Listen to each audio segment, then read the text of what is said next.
You know that feeling, right? That little whisper in your head that says, I'll get to it tomorrow, or maybe not yet, there's still plenty of Oh, time. yeah, definitely. Whether it's finally replying to that email or, starting a new project or having that conversation you've been kind of dreading, Mm. there's this powerful, almost like comforting pull towards putting things off till later. It really does feel like a safe harbor sometimes, away from the pressure. Exactly. So today we're doing a deep dive into exactly that human tendency. Sounds good. Our source. It's a really insightful collection of excerpts from The Courage to Begin, which is a popular segment from the Mindset Matters series by Alex Finch. Right, I know that one. Very powerful stuff. Totally. And our mission here is to pull out the most potent insights, really cut through the noise to understand why we wait, and maybe more importantly, how we can choose to stop.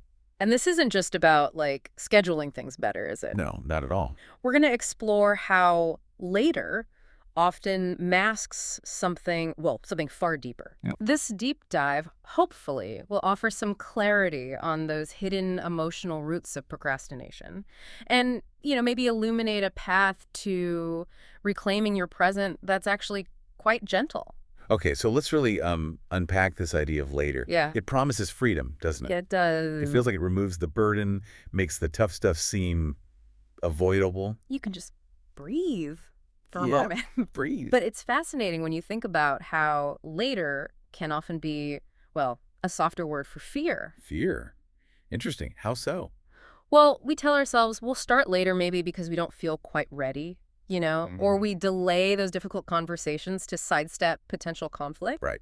Avoid the awkwardness. Exactly. Or maybe we just avoid facing truths that might sting a little bit. It's kind of like a defense mechanism, really. Yeah. A subtle way we protect ourselves. And what Alex Finch points out so clearly in the source is that time itself, all those seconds, minutes, years, it never actually guarantees when you'll feel ready. That's a key point. That feeling, that sense of readiness, that's actually a choice. It rests entirely with you. Absolutely. And when you really dig into this, you see that the more we lean on this idea of later, the more we kind of inadvertently just bypass the now. So life becomes... Well, it's almost like life morphs into this long hallway, lined with all these doors that we keep promising ourselves will open eventually, someday. But here's where it gets really empowering, I think. The idea from the source that you don't actually need to feel ready to begin. Right. That's counterintuitive for a lot of people. Totally. The real requirement is just willingness. Willingness to take one small, maybe slightly scary step. Willing to let the immediate moment, this moment right here, hold more weight than that looming fear. Yeah, seeing time not as a threat, like a countdown. Exactly. But as a gift, a constant invitation maybe to wake up and actually participate in your own life. And the source suggests you reclaim your time the second you decide to genuinely care, to engage. Okay, so this isn't just about ticking boxes off a to-do list then, is it? Not at all. We often frame procrastination like it's just a time management issue, but diving into this material, it suggests it's way more rooted in our emotions. Precisely. It really challenges us to see that we don't delay tasks because they're, hard to fit into the schedule, Right. but because they often feel hard to face, emotionally hard. Can you give an example? Sure. Think about that message you haven't sent yet. Is it really the typing that's the hard part? Probably not. Or is it the anticipated reaction, the feeling you might get from the other person, or that application you keep putting off? Is it the paperwork itself, or maybe that fear of rejection? Oh, okay. So we tell ourselves, I'll start later, not because we don't care. Often it's the opposite. We care so much about the outcome that the stakes just feel paralyzing. Wow. So the insight here is really clear then. Most of the time, we're not delaying the action itself. But the emotion we think is going to come with that action, like maybe embarrassment or judgment or just plain disappointment. Exactly. We just keep telling ourselves it's not the right time for that feeling yet. Not ready to feel that. Yeah. But here's the kicker, the paradox. That emotion you're trying to push away, it's often already there, kind of hanging around, weighing on you subtly. So pushing it off doesn't actually make it lighter. Nope. It just stretches out the discomfort. But, and this is the good news, once you actually acknowledge it, maybe even name that feeling. Like say, I'm afraid of feeling judged. Exactly. Once you name it, you create the space to face it. And once you face it, you can often move through it. Finch suggests asking yourself, what do I really think I'll feel if I do this? That's a powerful question. And it's okay to feel that fear, right? Or the Ah, uncertainty, the doubt. absolutely. Okay. You've navigated those feelings before, we all have, and you still showed up. Yeah, true. Your hesitation isn't some kind of flaw or, a sign of weakness. It's often just a really deeply ingrained way of protecting yourself. So the trick is figuring out, am I genuinely just too busy right now, or am I actually afraid of how I'll feel when I take that step? That's the discernment piece, yeah. Recognizing the difference. Okay, let's delve a bit further then. If those big leaps feel totally overwhelming, what do we do? Well, the material offers such a, refreshing angle on this. Which is? That even the smallest steps still fundamentally beat standing still. Always. Mm-hmm. If all you manage today is climbing, like one single stair, that's still one more stair than yesterday. Right. Progress is progress. Even writing one sentence, taking a brief walk, speaking one honest sentence to someone, that's all meaningful forward motion. It really highlights the power of momentum then, doesn't it? Absolutely. We're sort of culturally conditioned to worship these big, dramatic transformations, right? These huge wins. Yeah, the overnight success stories. Exactly. But we often overlook the quiet, consistent effort that actually happens beforehand. As Finch puts it, behind every big change are 1,000 small, invisible choices. Invisible choices. I like that. Yeah. You are building something. Slowly, quietly, faithfully. Even when it feels like nothing's happening. Even when the progress feels totally imperceptible. So Alex Finch shares a technique for when you feel swamped, right? Yes, a wonderfully practical one. It's about breaking the moment down Okay. into just the next right thing. Not the best thing. Or the perfect thing. No, definitely not perfect. Just the next doable thing. What could that look like? It could be super simple, like drinking a glass of water, making a really quick 5-minute list, opening a blank document and typing just one sentence. Wow. Okay. That feels achievable. Or even, and this is important, consciously choosing rest instead of pushing into burnout. So choosing rest is a step. Absolutely. Choosing sustainable action, which sometimes means resting, is a crucial, deliberate step. It makes a lot of sense. And if we connect this back to the bigger picture, right? Every single time you take even that tiny action, you're not just doing a task. You're proving something to yourself. You're showing yourself that time isn't your enemy. It's your canvas. It's waiting for your input. So you don't need some huge shift, just gentle progress. Gentle, consistent progress. That's the goal. One kind, honest, truly doable action at a time. And when you start recognizing and valuing those small movements, you stop needing some grand proof just to believe you're actually growing. Okay, this next insight really hits home. It draws on this powerful, honestly, incredibly relatable anecdote from the source. Which one is that? It's a memory of delaying reaching out to a loved one, someone going through a really difficult time. Ah, yes, I remember reading that part. And the weeks just slipped into months. And, well, eventually that moment, that opportunity for connection, it just kind of faded away.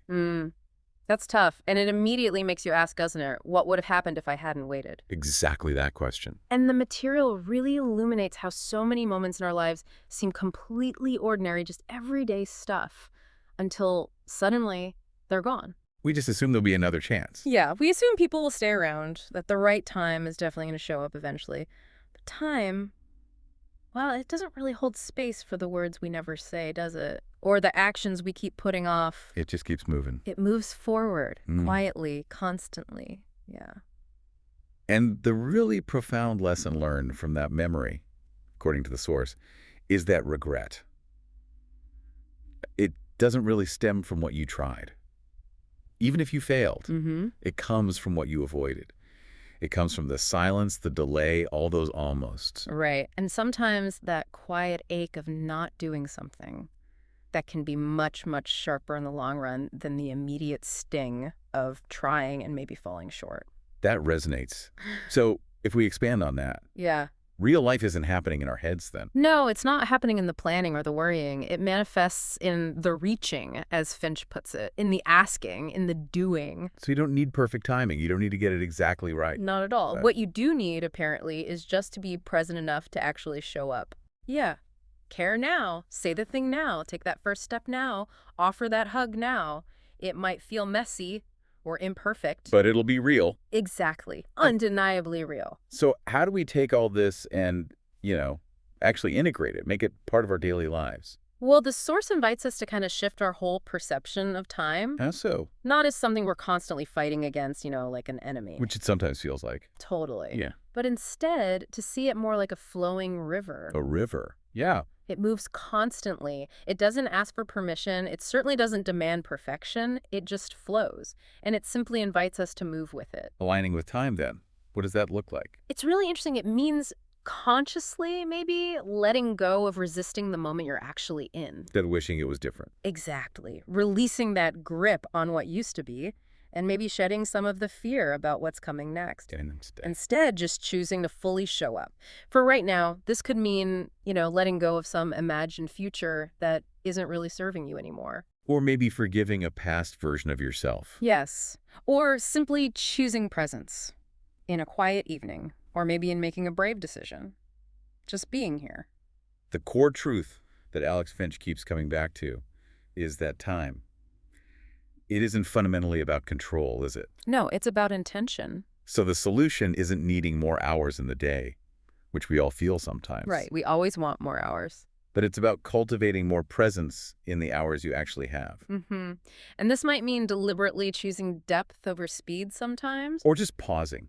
Pausing long enough to genuinely ask yourself what truly matters most right now in this moment. And when you ask that question, really ask it, you'll often find your priorities just subtly start to reorder themselves. You stop just endlessly chasing, perhaps, and you begin instead to consciously create. Create what? Your life, your experience, because life isn't really built in these grand, abstract years or decades. Yeah. It's actually woven together from all those small moments, like quiet mornings, maybe, brave decisions you make, honest conversations you finally have, and just that simple but really profound act of choosing to begin, even when there's still a whisper of fear present. So if time genuinely waits for no one, then maybe the most liberating thing we can do is to stop waiting for it. I like that. Stop waiting for time. Yeah. Don't wait to rest when you need it. Don't wait to love. Don't wait to really step into becoming who you're meant to be. You don't have to do it all today. No, definitely not. But let today matter. Even if all you do is take one single mindful breath. That counts. That counts. That's presence right there. And here's maybe a final thought to carry with you, something the source implies. You haven't truly wasted your time. Not really. How do you mean? Even with regrets? Yeah, because even those moments you might look back on with regret, they taught you something important about what you truly value. Okay, I see that. And even those seasons where you felt stuck or paused, maybe they helped you gather the strength you actually needed to return to start again. So you're not late. You're not behind. You're not late. You're not behind. You are simply ready now in this moment in a way you couldn't possibly have been before. That's a really kind perspective. So be kind with your own timeline, Yeah. Be gentle with your growth process and just allow today to be a small, maybe powerful beginning, not some impossible finish line way off in the distance. Yeah. As Alex Finch so eloquently puts it, time won't wait for you, but it will walk with you faithfully if you just stop standing still. That's the invitation. So the question for you, listening right now, is what shifts? What would change for you if you chose to stop waiting, starting right now?